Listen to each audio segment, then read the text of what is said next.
Let's talk about the biggest myths when it comes to emotions. One of the biggest myths that we have is that emotions are bad. Now, that is a big fat lie. We all need emotions. Emotions are really, really important. Now, before I explain why it's a big fat lie and what about emotions can be difficult to deal with, let me just say Assalamu alaikum, welcome to my channel. My name is Musarat Yusufali. I'm a licensed clinical social worker, a therapist, and a healer. So let's get into it. Emotions have two parts to them. In this video, I'm going to talk about those two parts and what gets the bad rep. So every emotion has the felt sense of the emotion. This is what we describe as I feel sad, angry, anxious, frustrated. These are all the different ways that our human language, can be expressive in how we may be feeling. I feel lethargic, I feel tired, I'm fed up with this, I'm so disgusted. Now, we actually only have between 6 and 8 basic emotions, and different researchers have different basic emotions, but there's about 8 basic emotions, and then we elaborate those emotions, and there's a range of them. So let's say, for example, with anger, there's frustration, which is just anger, and then there's rage, which is just again anger, right? So there is a variety of that, right? When you have, let's say, joy and happiness, right, you can be content, and then you can be excited and exhilarated and just, oh my god, off the roof kind of an excitement, right?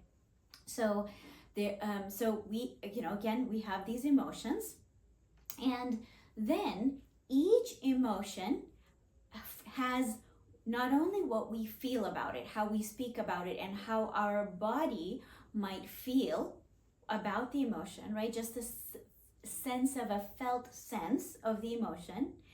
Attached to that is every emotion has an action urge. An action urge is, with every emotion, there is an attached urge and action that we want to do when it comes to that emotion.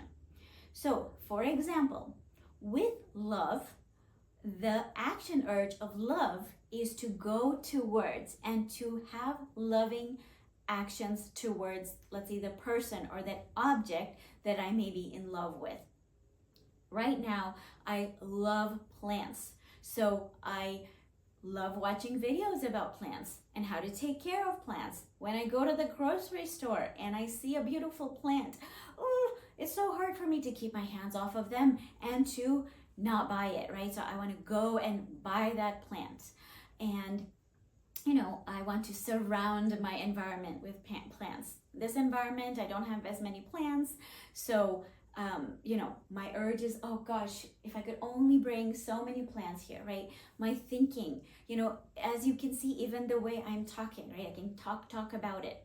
So my love for plants has this action urge. It makes me feel a certain way, nice and warm and gooey inside when I think of plants, and makes me think of Allah's the Khalik and the beautiful world that Allah created. When I can bring in plants from outside inside, it makes me feel so good. It makes me feel amazing, right? So that's the felt sense of what I have. And then the action urge, as I said, is those things that I want to do, like, oh my god, I would love to have birds of paradise here, and oh my god, the fiddle fig tree, oh, I love that. And the things that that emotion leads me to act upon. Now, same thing with, let's say, if I feel the opposite of love, which is hate, if I feel hate towards something, then I'm going to want to avoid them, and I want to stay away from them or that thing. Let's say I do not like a certain thing. So then, again, the behavior is that push away. The felt sense is that, again, that feeling that I get, right? It's a bit of disgust as well that I feel internally. Again, it's just that you can't really point anywhere, but your whole nervous system has a felt sense of how you might feel when you're disgusted, or again, when you're in love and happy and joyous. And then it also has an action attached to that. If I hate something, if I loathe something, I'm gonna want to get rid of it. I'm gonna want to be far away from it. I'm gonna want to avoid it. All these are action urges. Now, one bad rep that we have, especially with the emotion of anger, right? Anger has a bad rep, meaning that we all think of like anger as a bad emotion. We do not want to be angry. That is actually wrong and incorrect. So if you look at my definition or this definition of emotions, then you will understand why anger has a bad rep. So let's look at anger. So when we feel angry, our nervous system will feel revved up, and we have this, again, felt sense of anger and discomfort within us, right? There's this energy that moves within us, and that energy wants to fight, right? That anger energy wants to do something with it, right? Like maybe you want to hit, maybe you want to throw things, maybe you want to curse, maybe you want to, push things away, right? And when people, especially when we're children, we don't have yet ability to use our words. We're teaching that to children, or we should be teaching that to children. And so then that's what kids do, because they're, still very much in the process of developing their brains. And so they will push and kick and bite and all these things, right? But of course, if we do good at raising our children to be emotionally intelligent, then this goes away into adulthood. And as adults, we do not want to use these bad actions to emote our emotion of anger. Now, the anger is not the problem. The emotion of anger is not the problem. It is human to feel angry. And right now, with what is happening in Palestine, we should all be so effing angry, so angry. And anger is a good emotion to have. But now, you might want to do some very bad things, and I really want to do some very bad things, but I cannot do those things because that's not the way how the world works, and that is not how we want to get things done. Instead, what we want to do is we want to use our words. We want to use our advocacy, right? With the Palestine issue, we want to write to and, do everything in our power, right? And yes, sometimes that resistance is okay of, certain things that people will do to resist and make a stance on justice, right? So again, it's using that power of anger, that energy of anger, and saying, how can I bring justice into this world? How can I make people come into their responsibility and bring in that responsibility? As human beings, we have a responsibility to everyone, not just our family, but the whole community around us.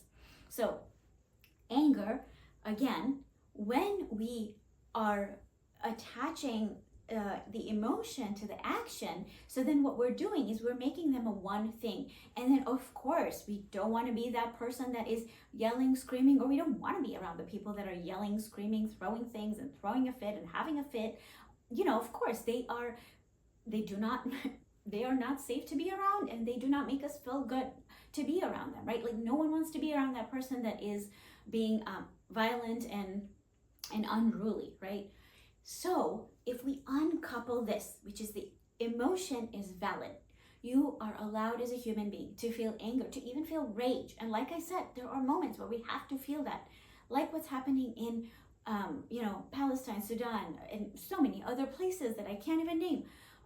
The anger is valid, right? If there's injustice happening in home, recently I opened two pieces of news that are so have filled me with anger, sadness, rage, disgust, all these things. All these emotions are very, very valid. And then you want to notice and be aware of that emotional sense. And then what is the action urge? So the action urge is we want to fight and we want to protect as well.